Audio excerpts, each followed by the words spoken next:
Assalamu alaikum and good morning everyone. This is Sir Waqas Khan and welcome back to English Language 101. So in today's lecture we will be covering direct speech and indirect speech. So let's start it off. What is direct speech and what is indirect speech? If I say something to you directly, if I am talking with you right now directly, that is the name suggests is basically direct speech. If I am quoting someone else, if I am telling you something that someone else told me, right, that is basically indirect speech. Now, direct speech and indirect speech, I'm assuming you are very well rehearsed in that already, right? So the basics are something that you already know. So, if I'm having a conversation with you right now, one on one, that's direct speech. If two friends are talking amongst one another, that's direct speech. If a third person gets involved, if there's a third person, right, and he's stating something that someone else told him, that makes it indirect speech. If let's suppose Waqas and Faizan are talking, right, that's direct speech. If Faizan is telling, let's assume Daniel what Waqas told him, that would make it indirect speech or reported speech.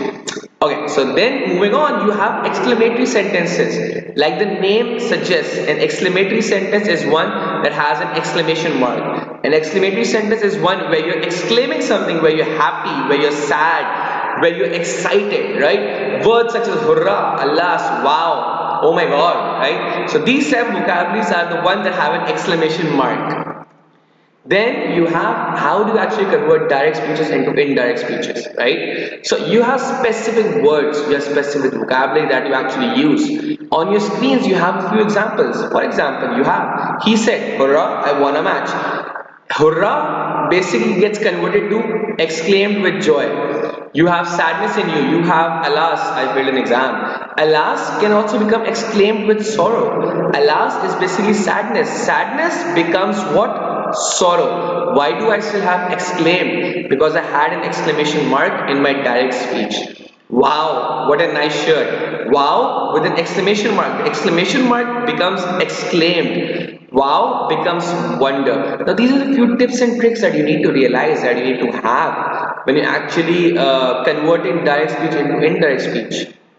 Then you have request, right? You have advice, you have suggest, you have forbade. Now these are different vocabularies where your tone becomes less. In an exclamation mark or with an exclamatory sentence, your tone is high, your pitch is high, you're happy, you're sad, you're surprised, you are full of energy.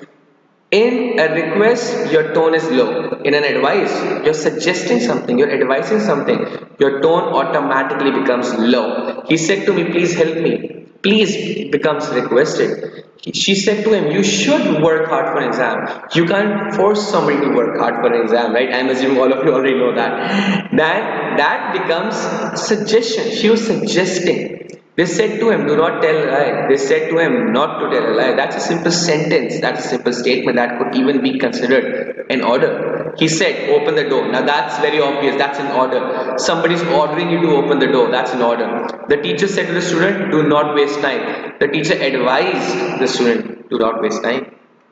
Then you have interrogative sentences. Now, interrogative sentences are one where you're actually questioning somebody, right? Where you're actually questioning somebody, and that is an interrogative sentence. For example, you have a yes or no question, that's an interrogative question. Then you have how do you actually convert them, right? So these are the few vocabulary words that you need to have. This is something you need to memorize. This is something that you need to understand. This is something you need to have in your brain, right? If you're actually converting from direct to indirect, so you can always just screenshot this. You can just always learn them, read them along, whatever is feasible for you. But these vocabulary words and on your screens as well. These vocabulary words, these tips and these tricks are the thing that actually get you the marks. These tips, these tricks and these conversions are basically how you actually convert multiple direct sentences into indirect sentences. Again, this is something where people get confused in a lot. Today becomes what? The day, the same day. Tomorrow becomes what? The next day, the following day, right? Yesterday becomes what? The day before. Now see, this is where I always used to get confused when I was a kid, right? This is where you get confused. This is something that you need to realize and understand and learn. One more you have is again these are just tips and tricks. These are basically things that that should be ingrained in your mind when you're converting them.